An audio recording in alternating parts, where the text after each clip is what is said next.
Las 13:15, Antonio, no hemos tenido suerte o no hemos querido tentarla en un martes y 13. No. Ayer es que estiramos un poquito el chicle, ¿te acuerdas? Sí, estiramos un poquito el chicle, hecha. lo hicimos a cosa hecha. Bueno, también está 15, nos dicen que en los ciegos es la niña bonita. Bueno, la niña bonita, a ver si nos trae suerte. Por cierto, que avalancha de comentarios que hemos tenido con la propuesta de Diana Navarro. Sí es, bueno, no luego sé leeremos algunos. Si nos queda algunas entradas, mañana más. Efectivamente, se me ha olvidado decir que manden notas de audio. Notas de audio, por favor, pero aunque cuidado. Aceptamos los que nos han mandado texto. Sí, los aceptamos ya, pero notas de audio. Bueno, abrimos nuestro espacio Ser Talento. Mariluz Pomares, ¿qué tal? Buenos días. Hola, muy buenos días, Cristina. ¿Eres supersticiosa tú o no? Bueno, hoy son las 13:15, ¿no? Ya.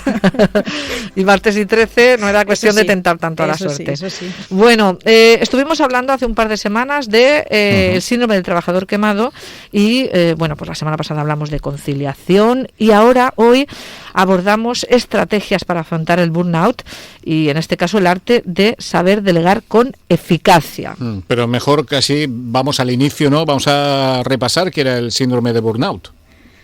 Pues sí, pues es un anglicismo, como dijimos, ¿no? Porque aquí lo llamamos estar quemado, y es un tipo de estrés laboral que afecta a los empleados. Y bueno, ya dijimos que los síntomas que muchas veces podemos pensar que se deben a otra cosa son el agotamiento físico, agotamiento mental y emocional. Y sobre todo los profesionales que los sufren, pues ven baja la autoestima, bajan sus destrezas y muchas veces lo notan por la falta de concentración, despistes que tienen en el trabajo. O sea, que hay veces que este síndrome pasa inadvertido y tenemos que prestarle mucha atención, porque en la época que estamos viviendo, que hay muchos estresores alrededor nuestro, muchas presiones, creo que las empresas tienen que poner de su parte para detectar este tipo de ¿Concretamente síndrome. a qué se debe el síndrome del trabajador quemado? Pues mira, hay muchas fuentes, muchísimas, diría yo que tantas como situaciones hay en las empresas, pero sobre todo las que más conocemos son la sobrecarga de trabajo, o también gestiones de conflicto en las empresas, situaciones, conflictos de rol. Digamos que sobrecarga de trabajo o trabajos muy monótonos también. A veces pensamos que ese trabajador que tiene tareas muy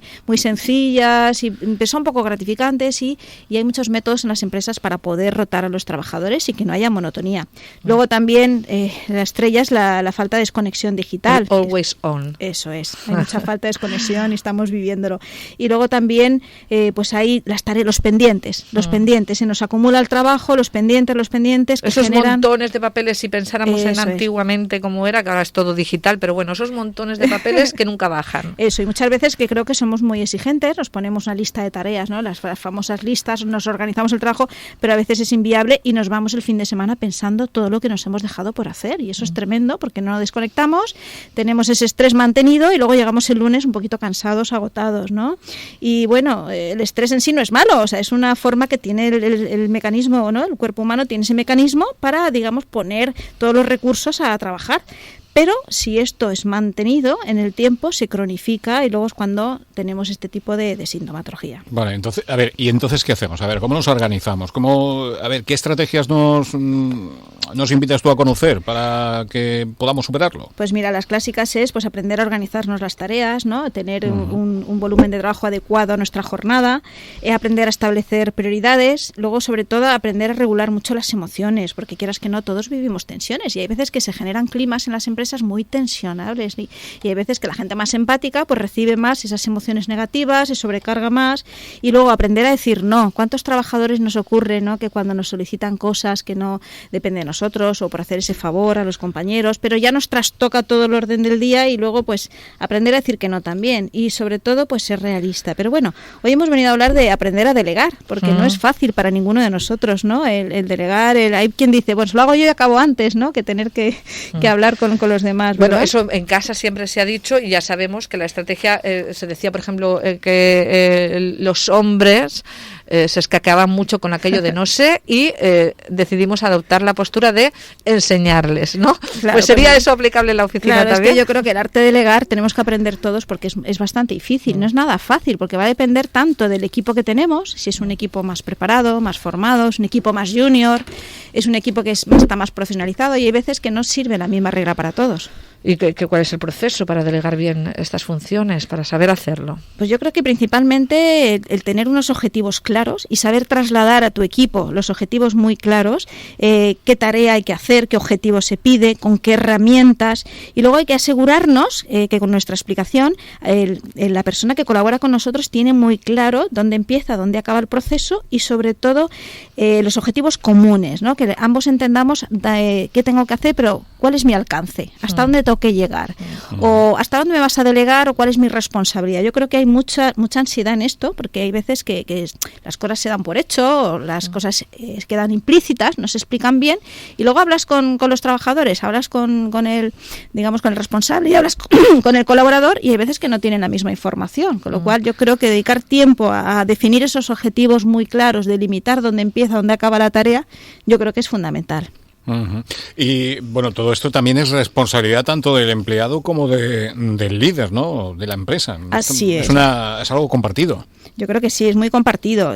Por una parte, el responsable que delega esa tarea tiene que confiar plenamente en el equipo y trasladar esa confianza también y esa motivación de confío en ti, y a veces pues el colaborador, que es la primera vez que puede hacer una tarea nueva, puede tener ese miedo, esa inseguridad. Yo creo que trasladar esa motivación, ese que estamos ahí, y sobre todo esa responsabilidad compartida, ¿no? De yo confío en ti, delego esta tarea, empieza aquí, acaba aquí, y sobre todo es que el colaborador sepa que vamos a estar ahí, digamos, poner hitos para asegurarnos que la tarea se está haciendo de manera efectiva, y eso también genera mucha seguridad, pero también el propio trabajador, ¿no? Que traslade sus miedos, sus inseguridades y que pregunte aquello que no puede realizar, ¿no? Entiendo, si es un logro debemos felicitarlo para animarlo y motivarlo a que sigan asumiendo nuevas tareas, pero ¿y si es por el contrario algún problema o el proceso no ha terminado bien? ¿Cómo gestionamos esto? A ver. Pues mira, sí, el rol del líder, ¿no? Siempre se dice que ser líder es muy difícil porque precisamente estos porque son no los es lo momentos. mismo ser jefe que líder. Un día hablamos de esto. Ver, ¿no? Gestionar no es lo mismo que liderar, ¿no? Entonces es un momento clave para mostrar ese liderazgo, ¿no?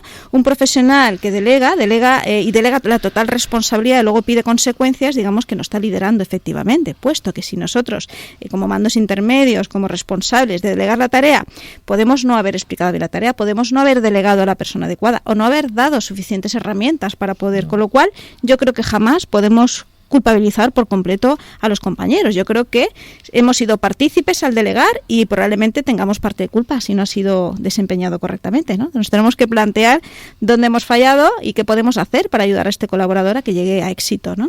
Además, uno de los ejes de actitud que marcan este liderazgo es la delegación eficaz, ¿no? Yo creo que sí. Yo creo que una función principal de un líder es precisamente para prevenir el burnout, ¿no? En los colaboradores es precisamente aprender a delegar, y ese liderazgo es estar acompañando a los profesionales y lo que llamamos el líder coach, ¿no? Esa persona que acompaña, forma, supervisa, anima y sobre todo pues asume la responsabilidad siempre, ¿no?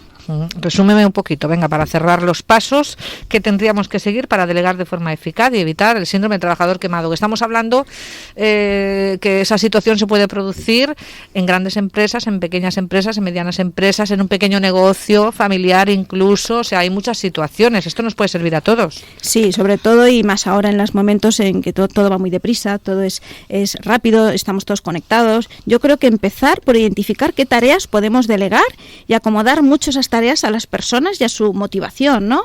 Y sobre todo consensuar uno con el otro exactamente hasta dónde llega mi responsabilidad, y luego unificar expectativas, ¿no? La expectativa que tiene uno tiene otro, y aprender a comunicar de manera muy clara y asegurar que la otra persona tiene clara, el que ha recibido la información de exactamente qué tarea le hemos delegado, qué hitos vamos a encontrar, y yo creo que tenemos que dedicarle tiempo a informar, a clarificar, y a veces como vamos todos corriendo, ¿verdad?